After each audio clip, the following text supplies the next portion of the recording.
want to know, who do you think is in more trouble? The Rockets, the Bucks, the Nuggets, or the Raptors? Now, I want to kind of explain why I said those, because some of those series are 1-1, but the teams that I named are teams that have already lost at home. So, who do you think is in the most trouble between By those far four? and away, it's the Rockets by a great mile because they're playing against the best team in the league. They're the ones playing against Kevin Durant. And the thing about the Rockets that bugs me the most right now, there's two things that if I was a Rockets fan, they would really bug me. One, James Harden is not the James, forget the eye game. Even before that, he is not the James Harden of the regular season. That's not happening. And I just mean from a quality level. He's not as efficient. He's not hitting as many shots from the perimeter, and he doesn't feel like this oppressive, overpowering force. And the thing is, they're not playing a gimmick defense where they're taking the ball out of his hands all the time. So No. what we're seeing really, really ugly possessions where both teams are just trying to get Steph Curry away from James Harden so they could defend him straight up with basically anybody else in the Golden State Warriors uniform. And the Rockets are trying to switch and pick and roll until Steph is guarding him, and then he'll draw a foul. Horrible basketball. Not the whole series is a horrible basketball, but that happens a lot, and that's horrible basketball for me, to my eyes. The thing that bugs me, though, is if you're going through all that trouble to get James open, Chris Paul is one of the greatest pick and roll players to ever live. Mm-hmm. And he's literally bringing the ball up court and handing it off to James Mm-hmm. Harden possession after possession. Yes, he is. I don't know what disease has infected the coaching staff of the Rockets, but how do you figure a Chris Paul pick and roll to whoever is not guarding James Harden involving Steph Curry is not to your advantage with Chris Paul, Steph Curry, Clint Capella, and whoever his man is guarding, and James possibly receiving the ball as a help situation is going to Chris and Clint Capella. I don't understand why a Chris Paul pick and roll is suddenly this undesirable thing. And he's playing hot potato like he's not one of the greatest point guards of all time. They can't win like that, and that's why they're in the most trouble by far. I 100% agree. 100%. The way they are playing offensively, it's almost like it looks like they weren't prepared for this series. It really does, from a schematic standpoint.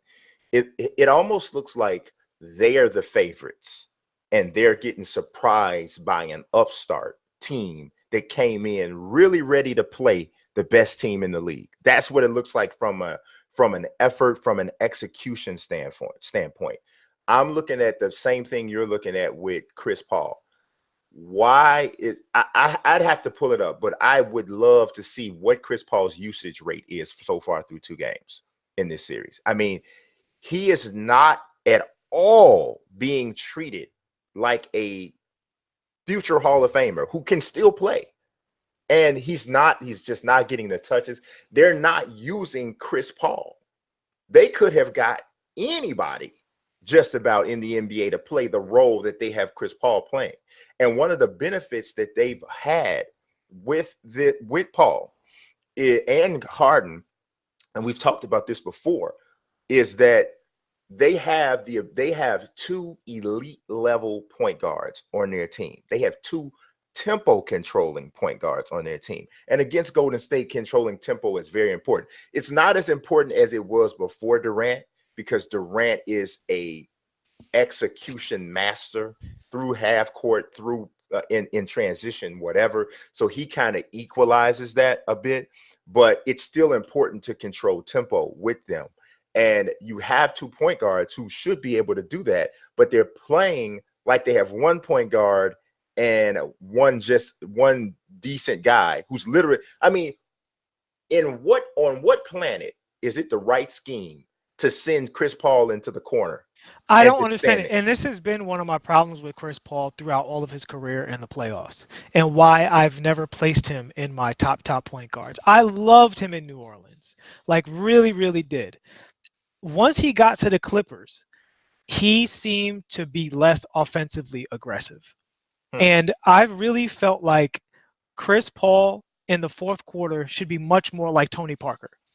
Tony Parker in the fourth quarter in a lot of Spurs playoff runs was all of a sudden a monster, right? I mean, floaters, fouls, spinning into the lane, hitting little jumpers. You just couldn't keep the guy from collapsing the defense. And Chris Paul is just running the offense like it's the third game of the regular season. And it's like, dude, you're Chris Paul.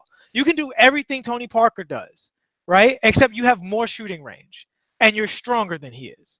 And you have a better ball handle and you're a better passer. Why? Where is that? Why aren't you playing that way? And this willingness to be passive, I don't think that cuts it from your superstar. You know, we criticize guys who go too hard, and that they deserve it sometimes. But there's a balance, and there has to. We brought this up about Kobe a lot of times. What people say about Kobe, some people get angry at Kobe because of his efficiency. But one of the reasons that people feared him so much is because they knew they would never get a break. And Chris Paul never makes his opponents feel like that. He never makes them feel like, oh man, Chris Paul's coming down the court. I'm nervous what he's going to do.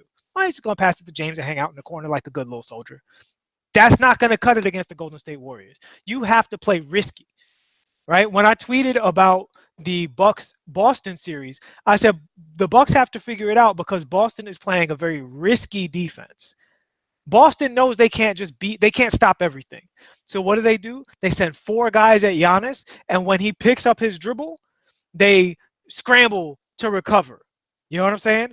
Like, they create the wall, they get rid of the wall, they bring the wall back. You know what I mean? And they're trying to be confusing, constantly leaving one guy open.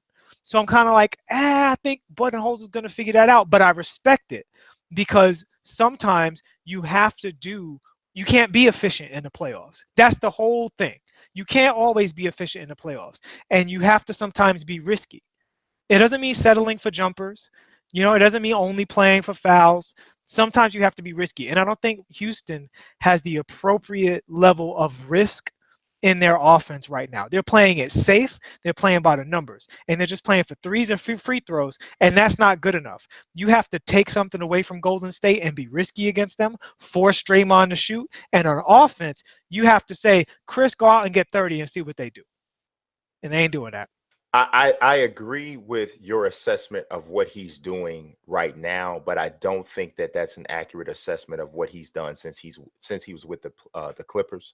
If you look at Chris Paul's field goal attempts in the fourth quarter, in the playoffs, since since the Clippers were making serious runs into the playoffs, and especially if you look at what he did in the postseason last year in the fourth quarter, he showed a lot of aggression. As a matter of fact, that was why they had the Warriors on the ropes last year, is because of how well he was scoring.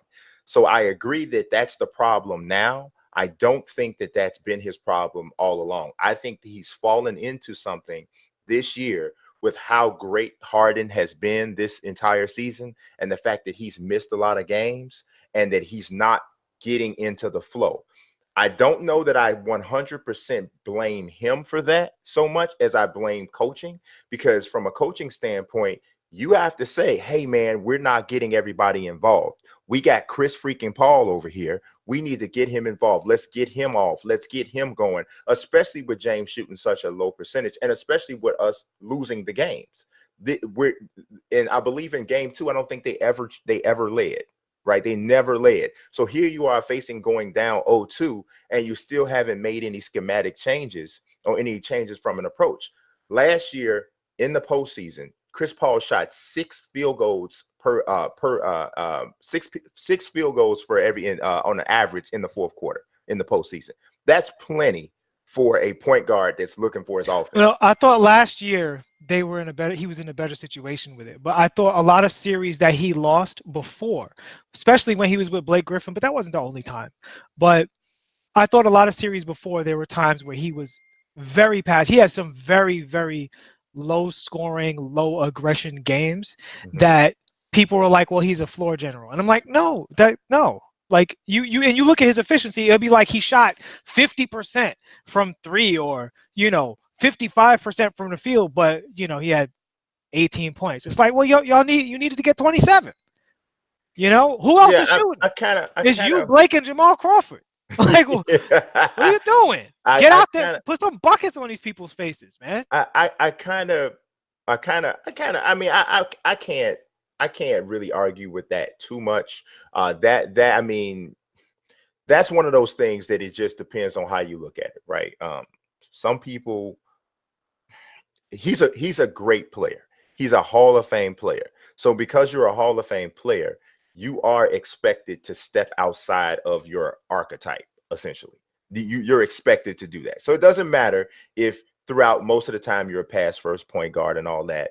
When you're as great as Chris Paul, the expectation is you're going to do what you're supposed to do to win. If that means score 40 tonight, then that's what you got to do. But Mazique, aren't we used to that though? Who's the ultimate pass first point guard? Magic Johnson. You know who else was a pass first guy? Isaiah Thomas. Both of those, I mean, they astronomical assists those guys certain seasons, right? Yeah. What do we get from them? We got, 16 points on one leg from Isaiah Thomas. We got Magic Johnson, 42 points, sky hook. As a point guard, it's not just floor general or bust. It's floor general until we need you to step up. Right. That's essentially and go yeah. get it. So that's the thing. Like, you step outside your archetype. It'd be one thing if that was some new era thing. This is what we've gotten from great point guards. Yeah. Even John Stockton hitting game-winning threes. Like, you are supposed to be a threat, particularly in the fourth quarter. People are supposed to feel like you a real problem now. All that floor general stuff was to keep us in the game. But now that we need to go home, we need our leader to be a threat and hold these guys accountable. Draw that double team so that you do make the pass. And I really think Chris Paul historically has too often, I'm not saying he's 100% always like that, but too often for a player of his skill level, he's been passive. And if he doesn't change that, essentially Houston has one inefficient all-star versus, I mean, the way Iggy's playing 6 on the Golden State Warriors. Yeah, Iggy's playing great. I think that I do think Chris Paul's in a tough situation though, because he's playing alongside a guy who has an all-time high usage rate, like literally all-time high. A guy who has literally been dominating the ball the entire season, and I've been out, right? And the team has been playing fantastic, with him playing this way. So there's a conundrum there for him. Now, I don't think there's a conundrum in game 3 at all, right? But in the first 2 games, I can understand there being a little bit of he's going back and forth with this, because do I come in and I just start trying to rock the boat? Because we were playing really well as a team. Do I come in and immediately make that assessment? Oh, forget it. James. Do I start doing that? You know what I mean? Do I, you know what I mean? It's the Rockets have been running their offense this way all year long. So I know Chris Paul is Chris Paul, but I totally here's agree. The thing, though, I totally agree. When they were running their offense like that, what did they say? Oh, we're not going to play like this in the playoffs. We're just doing this because guys are coming back from injury. They're playing like trash right now. And the naysayers were saying James is trying to get that MVP. He don't have to be playing like that anymore, right? And the Rockets themselves swore up and down, we understand. We get it, Kobe. You're absolutely right. This won't work in the playoffs. We're going to go back to being an overall offense. And what are they doing? Handing the ball to James, running pick and rolls until they get a matchup they like, and then he starts flopping all over the court. It's disgusting. They ain't going to win like that. And then the other thing that's happening with them too is the fact that Golden State is back in rotating on the screen and roll lob to the rim and taking that rim running ability away from Clint Capella. Clint Capella looked like he looked like a Dallas Cowboys receiver out there. Yeah, but the thing of it is they're doing such a good job with running length at that play. So the pass has to be so precise and the catch has to be so precise. Are they gonna get it sometimes? Yes, because you got a great passer and a great athlete and a big guy going up to get the ball. But there's a hesitancy now in throwing that pass because of the way it's being defended. Wait, here's now, the thing. I do criticize D'Antoni though, because they played essentially this is almost like a money play. It's a money branching play for the Rockets, essentially. After they run that screen and roll, if you trap off that screen and roll and Capella dives to the rim, that lob pass is a money branching play for them. The Warriors have been defending it pretty much the same way. That back end help comes from the left or the right side of the floor to swoop in back. They haven't given a different look. They haven't given a Here's the different thing, look. B, and this goes back to my earlier point. As great of a passer as James Harden is, and we don't give James Harden quite enough credit on the show. This is the reason why, because regular season James Harden has yet to show up in the playoffs in his full form. We've never seen James Harden as good as he was in the regular season, and most stars that we put on that pedestal get better, right? Yes. LeBron, better. Kobe, better. Shaq, better. Tim Mike, Duncan, better. I mean, Mike's the ultimate GOAT, right? Better. So Magic Johnson, better. So Yep. we're used to stars getting better, not getting worse. And James Harden, even if it's only marginally, is consistently worse. And sometimes he's way worse. And until he gets better, I'm not putting him in that best player conversation. I ain't trying to hear no comparisons to Michael Jordan. But my point is, that's crazy. If Chris Paul was handling the rock more, he's a better passer than James Harden. It's like that it's like watching my team. Like, you play a lot of my team. Isn't this like watching people play my team? What the Rockets are doing? They're just gonna shove option 1 and 2 down your throat no matter what, and you shut that off, and they do not have the court vision and the IQ to see the open corner shot that you're leaving off of to force the extra rotation. That's what they look like. They look like a my team. Yeah, and it's I'm disappointed. I really am. I'm disappointed because I really expected them to give a better effort and a better showing than what they're giving. I really did. And it just hasn't been. And a big thing, if you look at the assist numbers for James Harden in the postseason, they are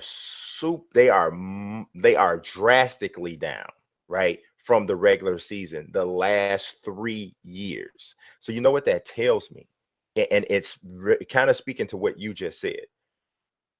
You're getting defended a different way, and with a different level of intensity, because this is postseason as well, and you are going into autopilot. You're like, I'm taking a shot, because that's panic ball. That's panic ball, because instead of running an offense, making the right plays, he's doing one or two. He's doing, okay, I'll give him 3 things. He's breaking you down off the dribble and going to the step back. He's breaking you down off the dribble and trying to get the shoulder in front of the guy so he can draw the foul or get to the lane, or he's running the lob if he gets trapped. Those are the only 3 things he's doing. Correct. He's not doing anything else. And that, to me, is on him. But like I said, I also think it's on D'Antoni. I think too many times, man, head coaches get to the point where they stop coaching their superstars. They stop coaching their superstars because D'Antoni knows that's bad basketball. He knows that's the one thing I would disagree on, because the whole team is a well-oiled, dumb basketball machine. This is D'Antoni ball. I don't think there's anything happening that he doesn't want to happen. That's why their go-to game isn't like, you hear coaches all the time talk about, what we need to do on defense. We need to be more efficient. We need to make better decisions. What they do, crying about officiating. Oh, the flopping that normally works ain't working right now. And the officials game 1, they like Steph Curry got up to 5 fouls and he turned into the Terminator. Like, he was able to just shoot his chest out at people like he was Iron Man or something. I don't know what was happening there. Like, he fouled James Harden like 19 times after that, and they didn't call it one of them. I get it, but it wasn't like the whole game was completely lopsided. Y'all taking bad shots. Y'all passing up good shots. Y'all are missing an open man. I don't hear any of that from D'Antoni, which means the plan is working. He just wants them to do it better. Yeah, I mean, I like I said, I do think that D'Antoni's offenses ran a little smoother in Phoenix with Steve Nash at the helm, because I just think that his approach was different. The way they ran their offense was different. Yes, it was a lot of screen and roll with Amari Stoudemire. Stoudemire was a better player than Clint Capella is now. Yeah. That's for sure the case. But Steve Nash did a better job getting other people involved, and of course, and Sean Marion was also he didn't better. shoot as many, and also he didn't shoot as much. Yeah. So I think there's another layer to D'Antoni ball that is being suppressed by Harden's greatness. I blame D'Antoni, not Harden. Yeah, I mean, I think I blame them both. See, it's the same thing though. This is why I blame them both, because you didn't blame D'Antoni with Chris Paul though, and I think it's a similar thing. These are both two great players. These are both two Hall of Fame guys who you do have to put some responsibility on for them to step outside of what they're doing. This get the tunnel vision away. You are a freaking great player, dude. James Harden doesn't have to make another jump shot. He doesn't have to take another step back. He's in the Hall of Fame already. You know, there's an expectation on a guy of that caliber. And I think he's fallen beneath it with his decision making, with his lack of adjustments, and with his overall inefficiency. So, well, again, I've seen no evidence of regular season James Harden in the playoffs yet. So I don't know. This might be him. Yeah, never. I've never seen. It hasn't happened. Even against Utah, all of them drop. Yeah. So until I see him be a better player in the playoffs in the regular season, this is what I expect from him. So it's not necessarily that I'm taking blame off of him. In fact, I give James credit because his defense is a lot better this year than it's been in the past. It's a lot better. Oh, God, it's a lot better. It's a lot better. I mean, like even his willingness to do it is just, and that's really about 85% of it anyway, just wanting to with defense. Like I watched him body up on Durant in the post on several occasions. His post defense is actually pretty good. Because he's so strong big. as an ox. So strong. Absolutely. He's very strong. I mean, dude, if you look at this dude, like I was looking at him yesterday, and I've watched him since he was a rookie, even sophomore year at Arizona State, but he was nowhere near as big as he is now. But I'm looking at him, whenever the game was, and I'm just looking at him. I was like, this is a freaking power forward. I'm like, this dude has the beef of a power forward. Like, I don't know what he's listed as.